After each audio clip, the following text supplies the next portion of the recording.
If you're fascinated by the ingenuity of soldiers on the front lines during the Second World War, you've probably wondered how they managed to stay warm and cook their meals with minimal resources. Today, we're uncovering some of the most practical field-expedient heating methods soldiers relied on when conventional stoves and fuel were unavailable. Before we dive in, make sure to hit that subscribe button, like the video, and leave a comment with your thoughts or experiences.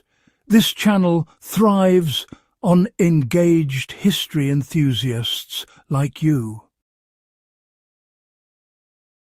One of the most widely used techniques involved transforming empty tin cans into compact, efficient stoves. Soldiers would remove the tops and bottoms of the cans, create ventilation holes along the sides, and then nest one can inside another to improve airflow. This design allowed small amounts of twigs, pine cones, or even scrap paper to burn hotter and longer than an open flame. To apply this today, you can use clean, empty coffee or soup cans, punch a series of small holes around the base for air intake, and place a larger can over the top as a chimney. The heat concentrates at the center, making it possible to boil water or heat small meals, even in harsh conditions. Second World War soldiers often buried part of their improvised stoves in loose dirt or surrounded them with stones. This not only stabilized the stove, but also reflected heat upward toward the cooking surface. In modern practice, you can place your can stove on a bed of sand or gravel and use rocks to create a windbreak.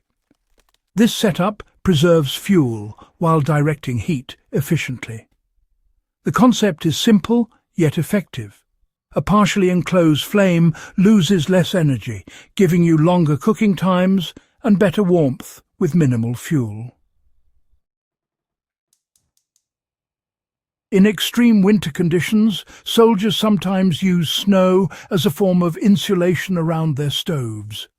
By digging a small trench, placing the stove at the base, and building walls of packed snow, they created a makeshift heat chamber. This may sound counterintuitive, but the snow acted as a heat reflector, trapping warmth around the cooking vessel. To replicate this, dig a shallow depression in firm snow, position your stove inside, and stack compacted snow around it. Just make sure there's adequate ventilation to avoid smoke buildup.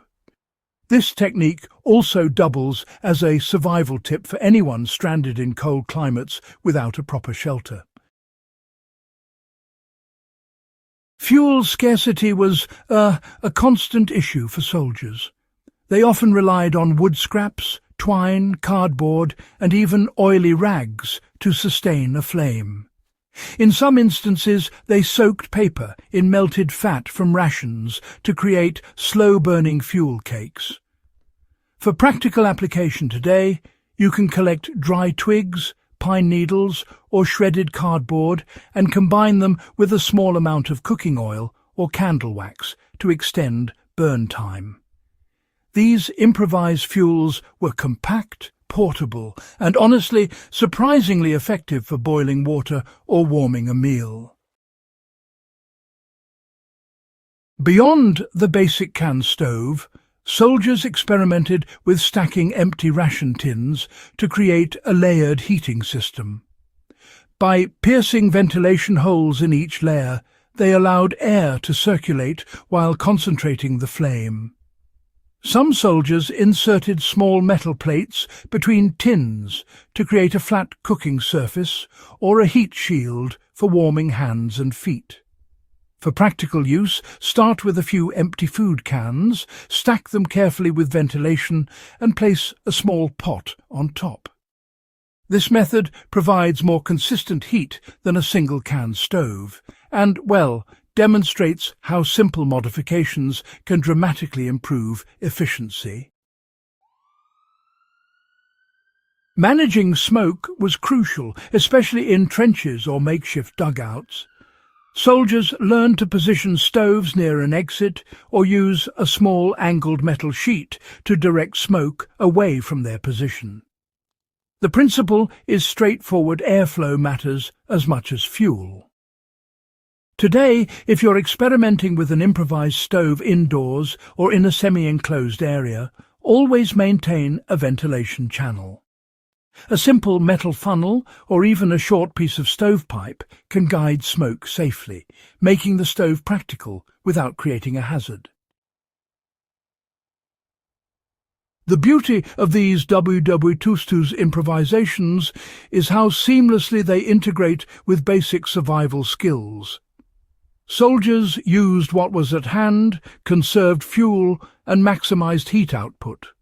For example, if you're camping in winter, a tin stove can double as a small heater inside a snow trench or wind-protected lean-to. Pair it with dry tinder, rocks for heat reflection, and a compact cooking vessel, and you've recreated a field-tested system that kept soldiers fed and warm under extreme conditions. Understanding these stoves isn't just about history. It's about applying centuries-old ingenuity in real-world scenarios. You can recreate these systems to test efficiency, prepare emergency kits, or gain insight into the daily challenges faced by soldiers. These methods are also a tangible connection to history, providing context for the sacrifices and resourcefulness required during WWIIs. Whether for practical survival or historical reenactment, the principles remain highly relevant. Mastering these field-expedient stove hacks gives you insight into the resourcefulness of WWII soldiers while providing actionable skills for modern survival. If you found this guide valuable, make sure to subscribe to Battlefield of Survival, like the video, and leave a comment with which stove hack you're most likely to try. Share this video with fellow history buffs and survival enthusiasts, and keep this knowledge alive.